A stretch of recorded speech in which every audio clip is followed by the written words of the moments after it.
Kilambakkam bus stand பக்கத்தில் புதுசாக கலைஞர் centenary climate park open பண்ணியிருக்காங்க.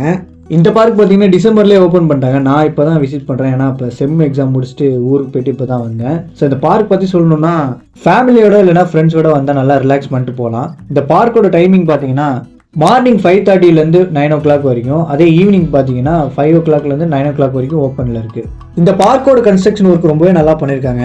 அது மட்டும் இல்லாமல் பஸ் ஸ்டாண்டும் பார்க்கும் கனெக்ட் ஆகிற மாதிரி ஒரு வழி வச்சிருக்காங்க. இப்போ நம்ம பஸ் ஸ்டாண்ட்லேருந்து இங்கே வரலாம், பார்க்லேருந்து நம்ம பஸ் ஸ்டாண்ட் போகலாம். இந்த பார்க்கில் பார்த்தீங்கன்னா 2-3 ஸ்டாச்சூஸ் வச்சிருக்காங்க. அது ரொம்பவே அட்ராக்டிவாக இருக்குது. இங்கே வரவங்களும் நல்லா விரும்பி பார்த்து ஃபோட்டோஸ்லாம் எடுக்கிறாங்க. இந்த பார்க்குக்கு பார்த்தோன்னா மொத்தம் 2 என்ட்ரன்ஸ் இருக்கும். ஃபர்ஸ்ட் என்ட்ரன்ஸ் வீடியோ ஸ்டார்டிங்லேயே காமிச்சிருப்பேன், புகாரி ஹோட்டலுக்கும் ஆப்போசிட்டில். இந்த என்ட்ரன்ஸ் பார்த்தீங்கன்னா Kilambakkam bus stand back side வந்தீங்கன்னா இந்த வழியாக வரலாம், அப்படின்னா ஊரப்பாக்கம் பேக் சைடு வந்தாலும் இந்த வழியாக வரலாம். இந்த பார்க்குக்கு என்ட்ரி ஃபீஸ்லாம் கிடையாதுங்க, ஃப்ரீயாக தான் அலோவ் பண்ணுறாங்க. பைக் பார்க்கிங்குமே ஃப்ரீ தான். இந்த வீடியோ பிடிச்சிருந்தா லைக் பண்ணுங்கள், ஷேர் பண்ணுங்கள், கமெண்ட் பண்ணுங்கள். மறக்காமல் நம்ம சேனலுக்கு சப்ஸ்கிரைப் பண்ணுங்கள், இன்ஸ்டாவில் ஃபாலோ பண்ணுங்கள். பாய்.